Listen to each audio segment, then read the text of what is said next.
Hemos llegado al momento intelectual de Chivos Expiatorios, donde nos damos el lujo de entrevistar a podólogos.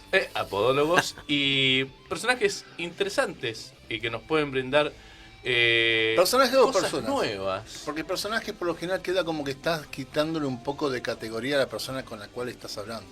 Y a veces quizás somos personajes porque, según Shakespeare, decía que la vida es teatro.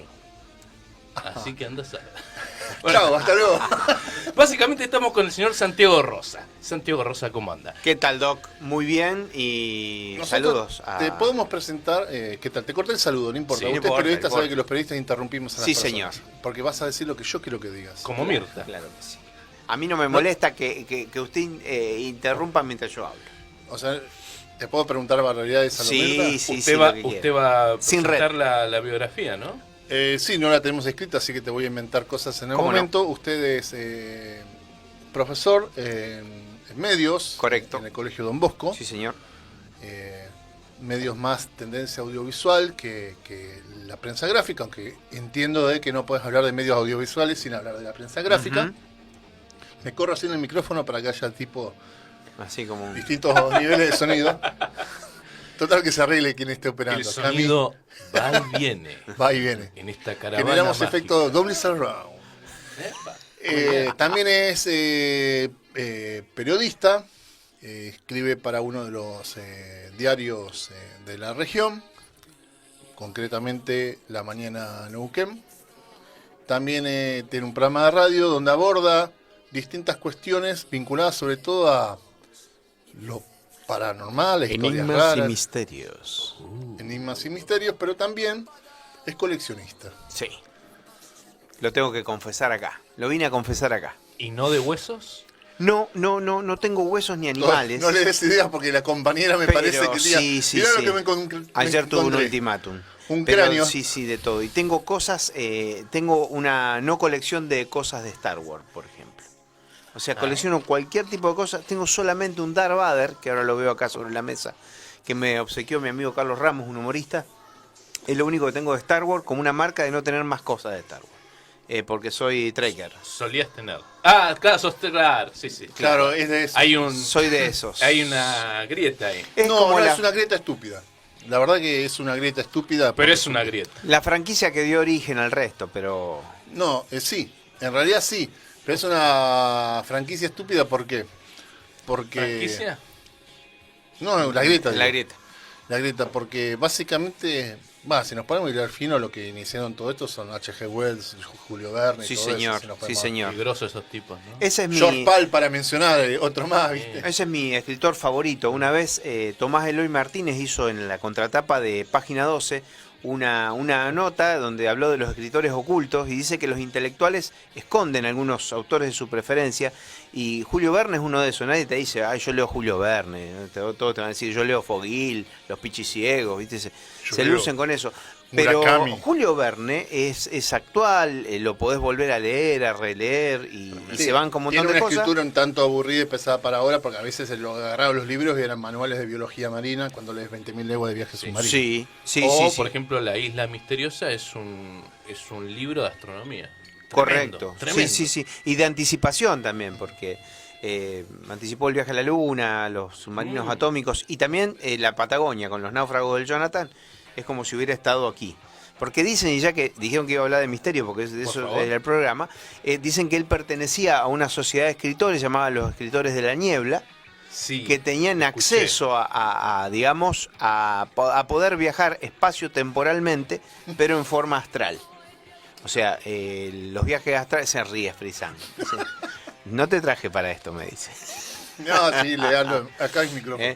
Pero de hecho, bueno, Te lo dije la otra me vez, Santi, apasiona... por más que yo me ría y Sí. otros se rían, es lo que te gusta, hacelo. Metele hazlo. para adelante. Claro, es un ferviente crítico, Frisán, pero está siempre en todas las presentaciones. Yo escuché lo mismo, que pertenecía a esta sociedad, digamos, oculta, monelo, secreta, Sí. donde se hablaban ciertas cosas. Es más, en la segunda que distantes de hicieron de la libre, sociedad. de estas de viaje al centro de la Tierra, que la segunda la hicieron con Dwayne Johnson, porque justo después vino el quilombo que tuvo Brendan Fraser en su momento. Quilombo no, abusaron de él y Sí. y le cortaban todo tipo de contratos para películas. Le dijeron vete. Justamente en la segunda, que es La Isla Misteriosa, vendría a ser muy libre, aclaro, toman ese mito, esa leyenda para contar algunas cuestiones de Julio Verne y del abuelo de los chicos que iban a ir a buscar. Ah, muy interesante. Muy Pero interesante. te termino la Guerra de las Galaxias, porque si no Sí, vamos, señor. nos vamos a ir por las Sí, ramas. sí, sí. Gene Roddenberry, no vamos a hablar de la Viaje a las Estrellas ahora porque se merece un hashtag, y crea en el 66, primer capítulo de Viaje a las Estrellas, dura 3 temporadas, era una ciencia ficción muy inteligente, de bajo presupuesto para lo que era la época. Yo creo que tenía mejores efectos que algunas películas de ahora, te lo digo así Coincido. nomás. Te lo digo así nomás. Y bueno, la cancelan, pero terminó generando un culto popular que llegó, creo que debe haber sido de las primeras series que tuvo convenciones propias. Y justo en la década del 70, hubo intentos también de hacer una película, pero en la década del 70 sale finalmente La Guerra de las Galaxias. Y La Guerra de las Galaxias, sinceramente, no, y te lo dice el propio George Lucas, no podría haber existido si no hubiera abierto el campo de interés hacia lo popular, muy defenestrado también por la industria y por la clase intelectual, que hizo la Viaje a las Estrellas. Y gracias al éxito de la Guerra de las Galaxias, finalmente pudieron hacer, si bien yo considero que es un moplo la primera película, porque vos conocés la historia, el guión se iba escribiendo prácticamente a medida que le iban filmando, entonces tenés escena de 5 minutos de la nave pasando y volando y no pasa nada, y es la nave de distintos puntos de vista, técnicamente impecable, pero no pasaba nada. Bueno, fue un gran éxito de taquilla y eso es lo que permitió hacer las otras películas y también hacer otras nuevas series y todo lo que es hoy por hoy Viaje a las Estrellas. O sea, uno y otro no... Se retroalimentaron. Así que meterse en esa grieta pelotuda no tiene sentido. Sí, es verdad. Pero Perdón, que lo digo con esos términos. Pero yo, viste, de algo en la colección te tenés que privar, porque colecciono de todo, cajitas de fósforos, monedas, billetes, Además, yo ya tengo- estampillas. Poner que algún que otro muñeco, ya tengo la película, punto, ya está. Claro, ya tenés una Billetes, pieza de eso. billetes, sí. monedas. Sí, se Bien. llama notafilia y numismática. Y filatelia, Neumática de las monedas. las monedas. Ah, y yo- notafilia son los billetes. Yo tengo monedas, así que ahí estamos. Y lo único mismo que tengo club. para cerrar el Mismo capítulo, club. porque tiene que ver también con las colecciones, que era una de las cosas que más me interesaba charlar. Lo único que tengo es un libro, es el primero y casi único libro oficial, memorabilia de la Guerra de las Galaxias, que venía en una caja fundada, así, no de cuero, sino... Algún día la voy a traer para que la muestre, para que la vean. Y adentro tiene 2 CDs donde están entrevistas de radio, audios inéditos, videos también, y tiene réplicas de las calcos que fueron sacando en el momento de la época. Bueno, y ahí Incluso- está una corriente muy interesante que yo, a mí muchas veces me han dicho, tenés juguete, porque vienen mis sobrinos a mi casa. Y tío, tenés, uy, no, yo Sí, colecciono, el pero no concepto son de para colección. jugar. Juguete y las pelotas. Claro, No de son lo para jugar. Y yo les tengo juguetes así muletos a mis sobrinos.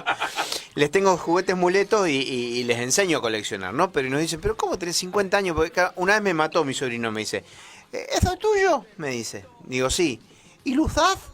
Y cuando me dijo, claro, eso es tuyo y lo usás, yo digo, ¿cómo es la mano acá con esto? Porque digo, claro, tenía razón, es mío y ¿para qué usas un juguete? ¿Para admirarlo o para jugar? Pero yo en su momento jugué, no es que me faltaron juguetes en mi infancia, pero digo que nuestra infancia estuvo marcado, entre otras cosas, por Star Wars, con las figuras coleccionables, con el merchandising, Sí. entonces uno se copó con todo eso. Y pasa que algunas cosas atesorás y que después cuando creces las empezás a ver en los sitios de venta y las querés tener y te falta eso que no tuviste o querés recuperar lo que perdiste o que te rompió un primo, que yo tenía primos que eran muy rompedores. Recordemos muy que rompedores. durante los 80 y gran parte de los 90, Sí.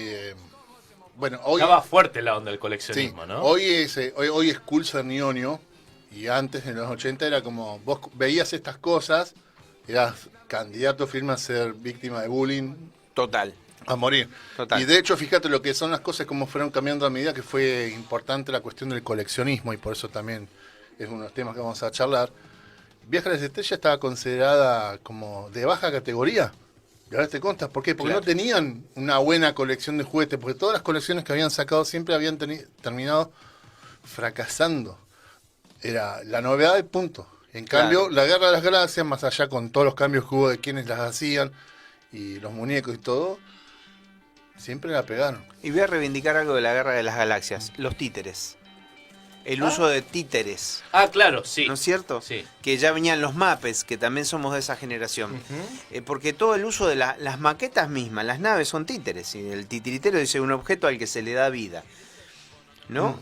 Y ahí hay mucha magia, ¿eh? Y esto está no solamente por la cuestión coleccionista, porque la Guerra de las Galaxias, gracias a la Guerra de las Galaxias tenemos el Día Mundial del Orgullo Friki, Sí, señor. 25 de mayo, cumplió 46 años, La Guerra de las Galaxias, la primera película, y El Retorno del Jedi, cumplió 40 años, el 25 de mayo también. Y justamente hablando de títeres, Mayo está- es muy Star Wars, entonces. ¿sí? Mm. Phil Tippett, Maybe. May- de Ford, May the exacto. Phil Tippett, que justamente es un maestro de animación stop motion, maestro de efectos visuales. Cuando hablamos del documental de Josh Pal, los mencionadas películas, fue el que hizo la escena de los hologramas de la primera, que están en un holograma de tipo ajedrez, y fue el que hizo la supervisión de efectos visuales, con el cual ganó el Oscar por El Retorno del Jedi.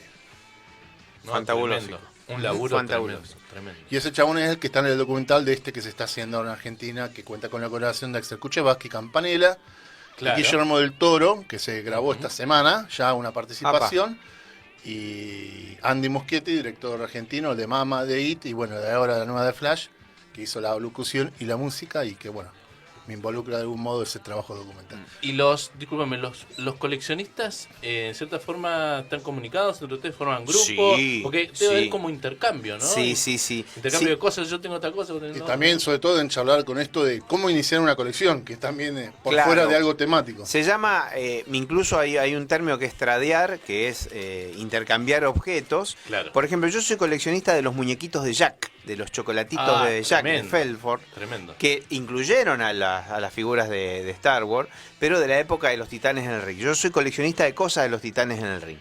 Pero claro, vos te encontrás que en Buenos Aires hay monstruos que tienen cosas que usó Caradagian, que tienen cosas que usó Peuchele.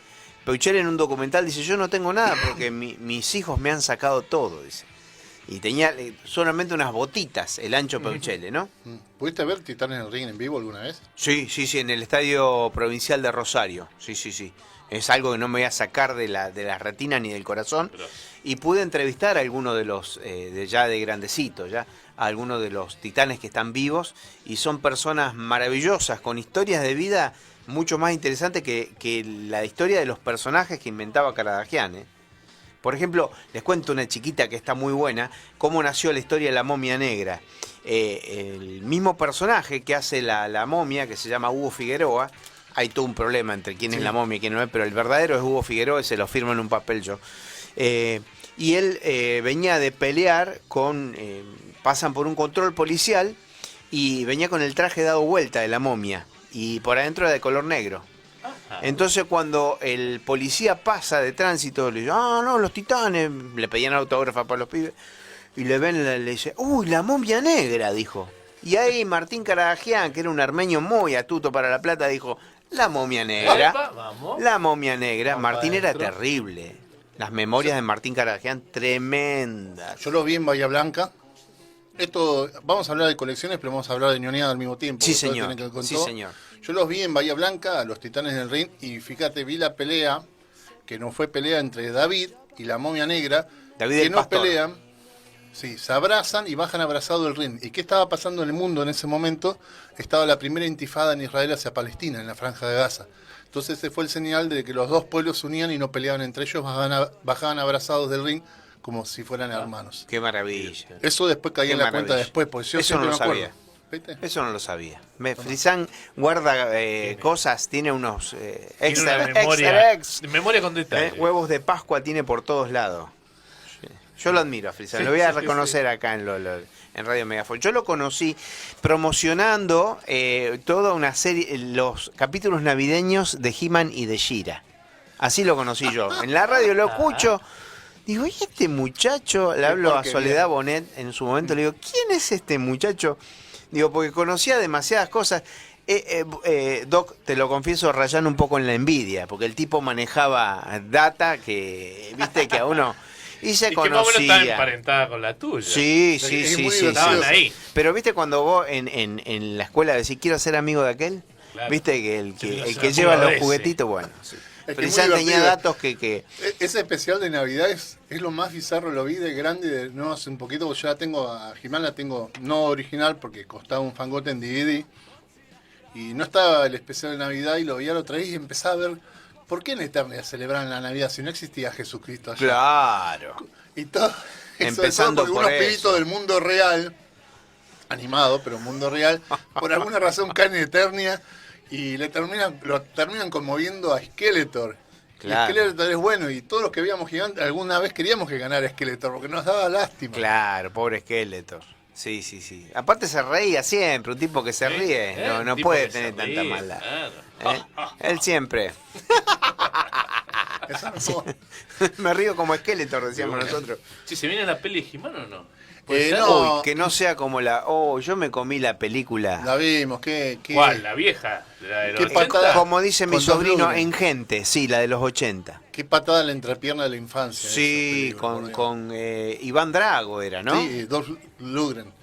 Pasa que es una película que no se sabe por qué la quisieron hacer, básicamente, y les quitaron el presupuesto, entonces inventaron personajes, situaciones. La historia, la premisa no estaba mala, pero el asunto que no estaba Orco, inventaron Claro. cosas, había efectos especiales, o sea, es como que quedó, podría haber sido, Y el pobre Skeletor lo castigaron ahí. sí, una máscara de látex. Sí, se Hoy por escapó hoy el tío del carnaval carioca y era él. Frank Langella, gran actor, hoy medio polémico, está acusado de tener comportamientos indebidos en el set de filmación. Apa. Pero decís, ¿qué hace este chabón ahí? Sí, la verdad que uno como niño cuando iba a ver esa peli se desilusionaba. Te desilusionaba. Habiendo O sea, te tantas ponías a películas llorar en lindas lugar de como disfrutarlo. en esa época teníamos los Goonies, los Sí, los Goonies En es del busca del arca 84, esta es del perdida. 87, por lo menos. Claro, Sí, pero era sí. todas esas Claro, películas es la misma onda. que vos ibas y venías Qué lindo. fanatizado Stand con by todo Me, eso. ¿no? O Laberinto. Sí, de una. ¿Qué Y sé de yo? pronto esta.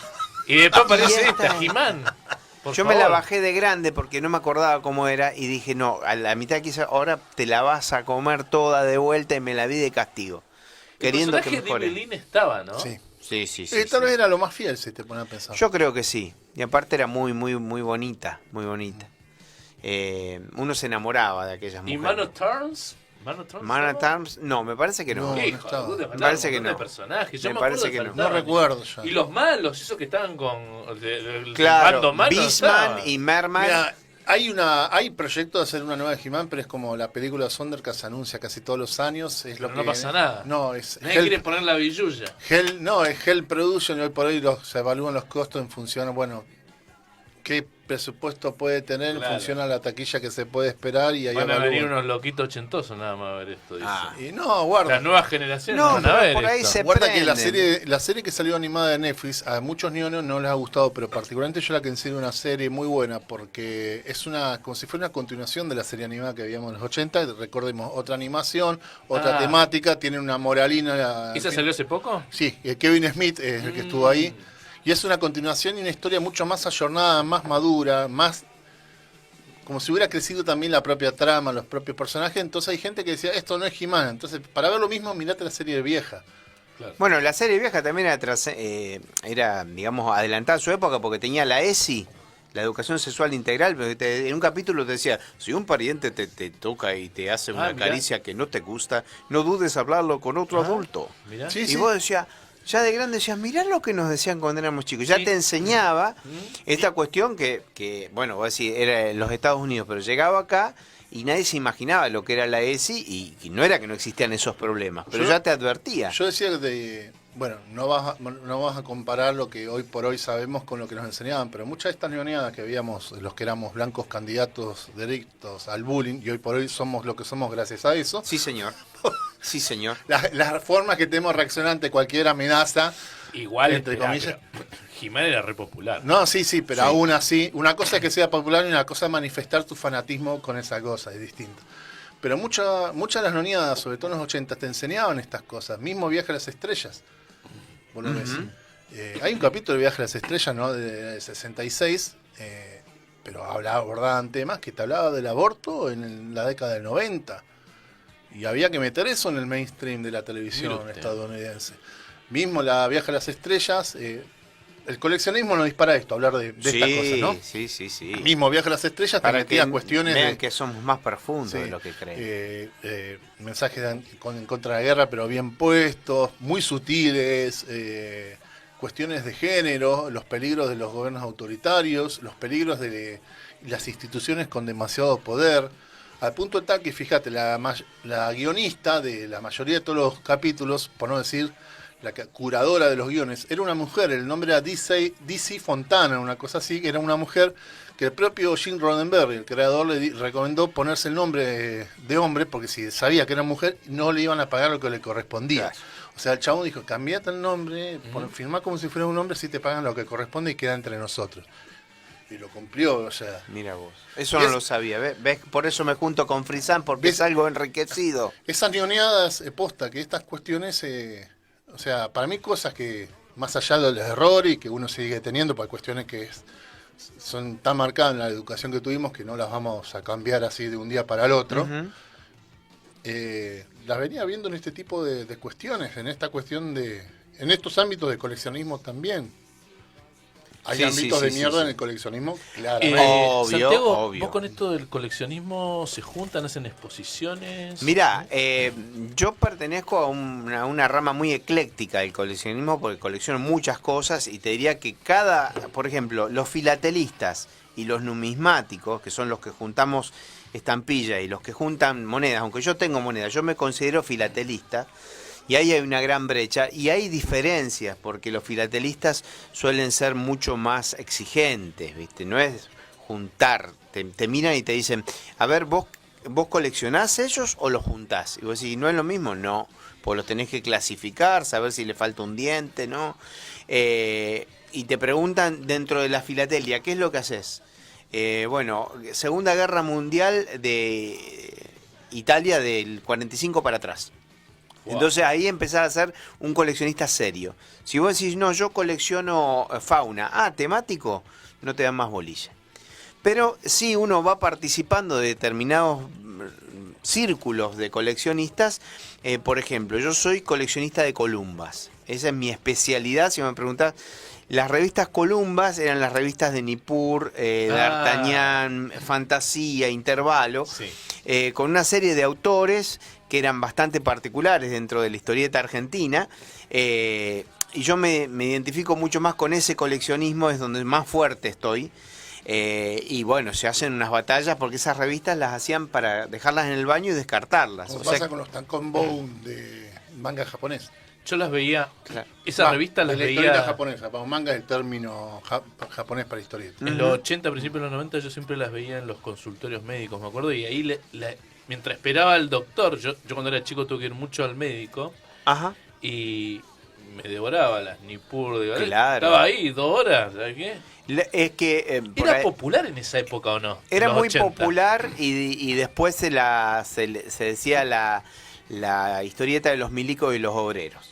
Porque la intelectualidad porteña no soportaba que hubiera una historieta popular con un personaje como Robin Hood, que se llamaba así y que no era su seudónimo, que era un laburante que vivía con otro pibe casi en la calle, en un banco de plaza, y un día se pusieron a dibujar porque les gustaba la cultura siria y sumeria y introdujeron el interés por la historia en todas las clases populares, con una historieta de bajo costo, pero de muy buena calidad, y que fueron apostando a un montón de cosas, como la historieta de Gilgamesh el Inmortal, que te ponían al acceso obras de la literatura universal, y que la conocimos por eso. Después fueron por Shakespeare, fueron por muchas cosas, y eso era lo que nos atraía. Yo leía Shakespeare primero a través de las Columbas. Totalmente. Después del secundario, y le decíamos, yo sé quién es Otelo. ¿Y cómo sabe quién es Otelo? Y porque yo... leí la historieta, eso no, nene, te decían. Qué groso traer la cuestión de la literatura universal acá al libre acceso. Me imagino, no sé, te pregunto, eran de módico precio esas revistas, sí, ¿no? Muy baratas. No salían incluso nada, eran 2 pesos con 50 en una época. Mi papá tenía kiosco diarios y revistas en Rosario, entonces vos comprabas 2 y devolvías 1. Comprabas 2, o sea, por ese mismo precio. Así que... estaban, digamos... había canje, o sea, y se guardaban para los canjes, así que estaban al acceso de todo el mundo. Hoy salen fortuna, Hoy salen fortuna. Claro, hoy ya... En Mercado Libre, sí. perdón. No, Sí, Galperín banca dije la este programa. marca. Hoy para Bien, coleccionistas. Hoy es Hoy es para otro- coleccionistas. Hay determinados libros que se llaman el libro negro de Nippur que podés pagar por eso hasta 50.000 pesos.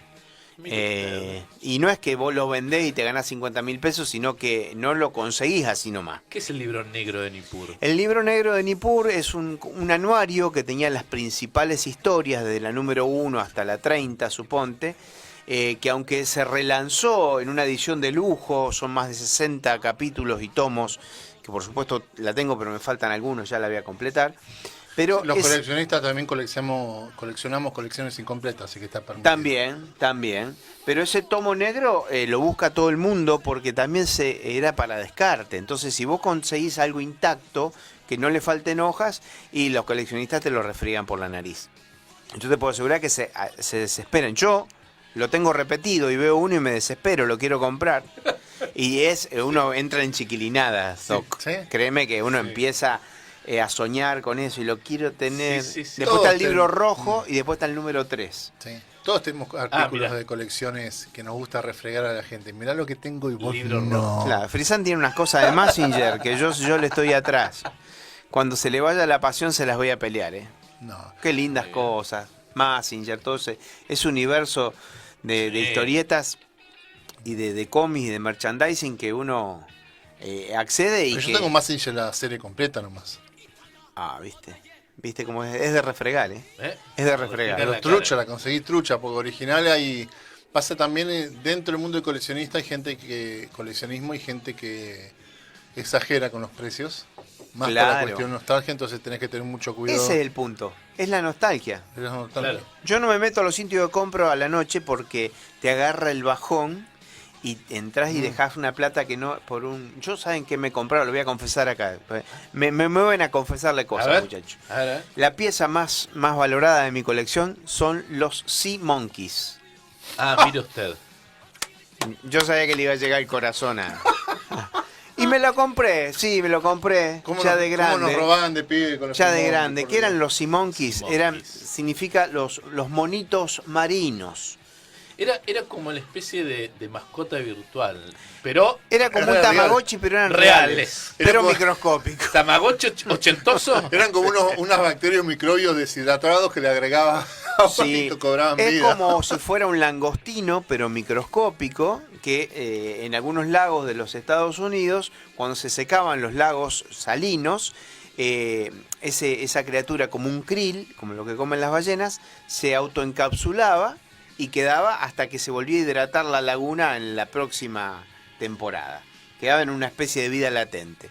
Entonces, ¿qué hicieron algunos norteamericanos? Lo metieron en una ampollita, como las ampollitas donde se venden productos químicos, y te lo vendían ahí y te decían que si vos lo rehidratabas, iban a salir estas criaturas, pero no te decían que eran langostinitos, te decían que tenían cuerpos de monos marinos, como si fuera una especie de sirena marina, que eran amigables, que iban a formar una ciudad, así que te vendían un castillito, y mientras crecía te daban una lupa que obviamente vos no veías un soto. Se sentía como si fueran los Sims, digamos. Como que se iban a autorreproducir. Bueno, los Sims, creo que es un capítulo que hacen los Simpsons justamente para que lo hace Lisa, ¿no? Ah, Bueno, también que- hay un capítulo de South Park, pero es más escatológico que el de la serie. Bien, por supuesto. Y es del mismo inventor de los... No es que él inventó la comercialización de estas criaturas microscópicas. Yo me volví a comprar el pack y lo tengo ahí cerrado, el blister. Y no me avergüenzo, pagué una fortuna, pero no importa. Pero es el mismo inventor de los anteojos de rayos X. Para ver a través de las paredes, que no sé cómo, porque es un fiasco total. Pero los norteamericanos en la década del 50 vendían esas cosas y la gente lo compraba. La gente Sí. compraba. Bueno, antes para pasar a la cuestión paranormal y no extendernos mucho en el tiempo, porque sé que a usted le autorizaron Sí, como, tenemos poco tiempito. como la Cenicienta Sí. hasta las 10:30. Sí, señor. O sea, una Cenicienta medio devaluada. Sí. Y si hasta las 10:30 volví a casa. Sí, la Eh, calabaza me dura este Antes de pasar a lo paranormal, quiero que estamos hablando de coleccionismo. Fíjate, la charla sobre coleccionismo nos terminó derivando a otras cosas, porque bueno, es así. No es solamente la cuestión del coleccionismo, sino lo que te genera emocionalmente lo que coleccionás. Pero Hay algo que te tendríamos que preguntar, y esto es posta porque para que quiera iniciar una colección le viene muy bien. Y alguna vez lo hemos charlado también esto. Ujú. ¿Hay algún sistema que te permite registrar o cómo archivar eso mismo que coleccionás para evitar que sea solamente el acumular cosas, sino poder, algún sistema tipo cuando anotás los libros en una librería, esas cosas? Sí, hay en las redes hay algunos sitios, hay uno que se llama de Collector, yo no lo utilizo, que te sirve para poner tu colección en línea y que la gente vea qué tenés, pero yo creo que en cuanto al coleccionismo lo más importante es la divulgación. No importa que uno, porque si no te transformás, y es verdad, en un acumulador. Yo creo que siempre es bueno divulgar porque tu colección tiene un sentido que va más allá de enrostrarle a otro yo lo tengo y vos no. Sino de hoy tenemos cualquier cantidad de tipos de redes sociales que nos permiten contar la historia afectiva y emotiva de esa pieza de tu colección y conectarte con otros coleccionistas y entender que hay otros saberes que no son los saberes cultos, porque a veces el enciclopedismo te lleva a decir, si no hablas de determinados temas, estás hablando de cosas intrascendentes. No, la historia de los pueblos, por ejemplo, el Eternauta, que ahora se está por... Sí, sale la serie. Sale la serie. Los que empezamos a leer el Eternauta lo empezamos con una curiosidad de descubrir una historieta totalmente nueva y encontrás todo un trasfondo ideológico ahí. Y te lleva a buscar y que otras te lleva a cosas también. Westergel, que te lleva a la resistencia peronista del 55. Bueno, lo ves en algunas pintadas en las paredes. Bueno, entonces se retoma toda una cuestión de la ciencia ficción que tiene que ver con una generación que es la generación de tus abuelos y que tiene un correlato en la resistencia de la actualidad. Porque después Westergel es un desaparecido y sus personajes siguen reclamando dónde está Westergel, ¿no? Y te enamorás de su sargento Pike y de su visión de que no romantiza la guerra. Entonces te das cuenta que el cómic no es algo pasatista, que no está mal que sea algo pasatista. No, está todo perfecto, Pero es genial. ¿Qué pasa? es la memoria emotiva que te contacta con la infancia. Alguien en algún momento en la TV pública hacía un programa, yo no me acuerdo el nombre ahora, pero decía que la patria es la infancia. Y que esa patria es lo más genuino, porque es cuando uno comienza a formar esas redes con los amigos. Y creo que el coleccionismo nos tiene que remitir a eso, a integrarnos y siempre ponerlo en función del otro. Pensar en el otro. Cuando vos pensás en el otro, en el coleccionismo incluso existe una confraternidad. No es que uno es tan egoísta ni tan salvaje, sino te convertís en un idiota más, ¿no? Que no quita que, como decíamos antes, en el coleccionismo no haya idiotas. Que no haya idiotas. Los hay en todos lados. Hasta Arosta el idiota lo tenía el flaco Spinetta, que no era ningún idiota. Pero creo que el coleccionismo te tiene que servir a conectarte con el otro de algún modo. Y está la cultura de por medio siempre. Bueno, ahora sí, ¡boom! Al cachetazo limpio. ¿Podemos hacer una última pregunta? Pero cómo no. Dale. ¿Qué tiene que ver con No, los, sí, con los coleccionistas? No, con el tema del misterio. Sí, a eso iba, a eso iba. Excelente. A eso iba. I like. Bien, hacela vos. No, usted. Bien. ¿Cómo llega esto en el mundo del coleccionismo a tu forma particular de ver la vida también? Lo paranormal, los misterios sin resolver. Misterios sin resolver. Bueno. Iba a preguntar lo mismo, por Bien. ese lado. Bien, de chico escuchaba a mi abuelo, que era correntino, hablar de aparecidos. Era de esquina, Corriente, me hablaba de determinados aparecidos. Un niño que se aparecía en el medio del campo, era un ambiente rural en Corrientes. En algún lugar se aparecía un niño llorando y cuando se acercaba tenía ojos de fuego. En otro lugar había una rueda de un carro que aparecía y caminaba al lado. La Llorona, el Yacilla Teré, un montón de leyendas que cuando yo le preguntaba me decía que no era un cuento, que eran cosas que habían pasado en su pueblo. Y esa curiosidad me llevó a mí a preguntarle. Toda leyenda tiene Tiene un trasfondo. Fondo real. Real, porque el mundo es más mágico de lo que lo suponemos. El positivismo va después a despegar, si no, seguramente es una percepción dislocada de la persona, pero esas leyendas que tenían que es, digamos, en definitiva la herencia de los pueblos originarios, Sí. son realidades. Algunos dicen como cuentos para hacer dormir a los chicos, ¿no? Y a mí me llamó profundamente la atención desde chico los aparecidos, los fantasmas, lo que te lleva a la vida después de la muerte. ¿Qué pasa ¿podrá quedar un residuo de la persona más allá de la descomposición del cuerpo? ¿Podrá haber un mundo misterioso de cuando soñamos? ¿Qué pasa en el mundo, en la dimensión de los sueños? ¿Son reales o es una fantasía química cerebral? Entonces, cuando uno ahonda en la frontera del misterio, te encontrás con temas como el Triángulo de las Bermudas, las ciudades subterráneas del Jambalá, y te encontrás que, volvemos al coleccionismo quizás a través de Verne, personas que lo contaron en forma ficticia, estaban contando metafóricamente realidades. Entonces te das cuenta que hay realidades que superan lo que nosotros llamamos lo real, y ahí viene lo paranormal, ¿no? Lo cierto es que esto es intransmisible. Yo no puedo demostrarle a nadie que existe un fantasma, pero yo sí sé que existen los fantasmas, o por lo menos lo que yo creo, viviste. lo percibí. Pero lo mismo que pasa con la religión Dios. Dime, bueno, demostrarme que Dios existe y vos demostrarme que no existe. ¿Cómo haces? No se puede. No Tiene se que puede. ver. Desde la lógica no se puede.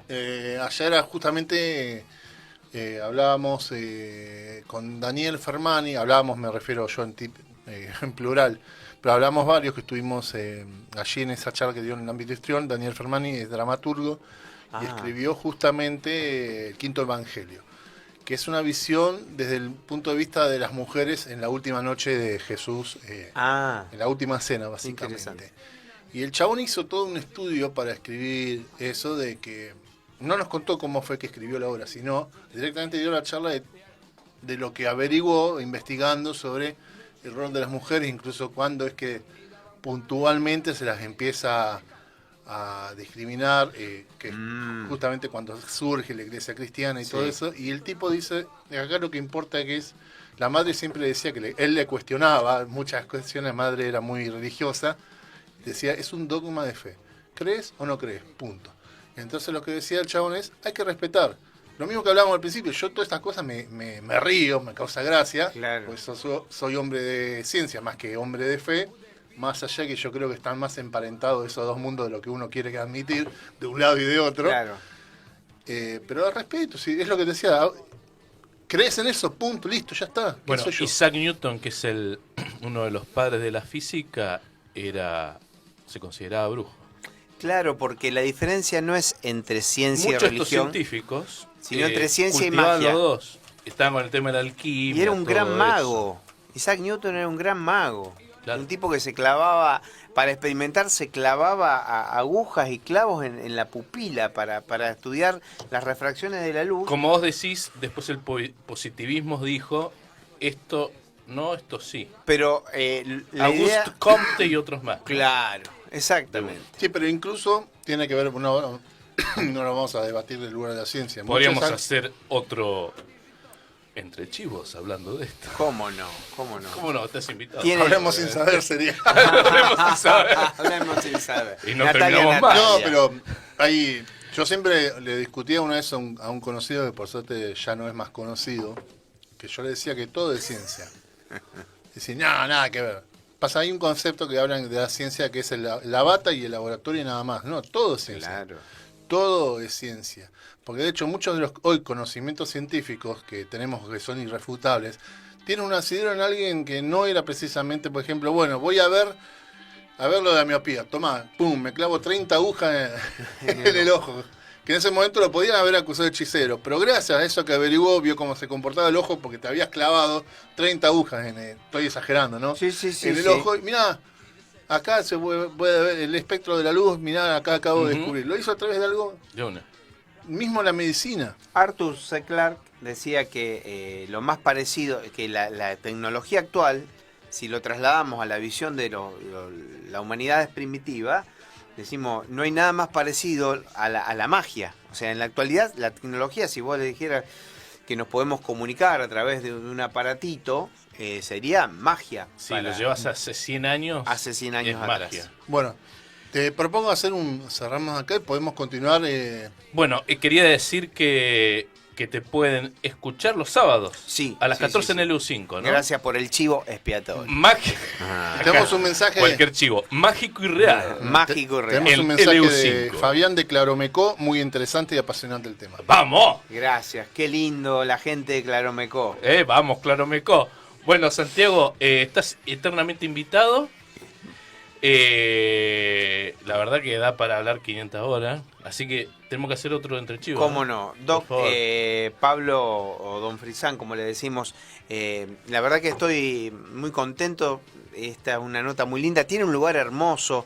La operadora Camila, yo digo, qué fabuloso porque ella es directora de cámaras Claro. también y simultáneamente en redes. Y Así todo. que no se ve esto muy seguido y con tanta buena onda que le ponen porque arman sobre esta mesa con sus elementos una radio visual, una radio de percepción, que es la radio que nos gusta. Así que gracias por la invitación y Por favor. bueno, que esto siga, que no se corte. Que no se corte.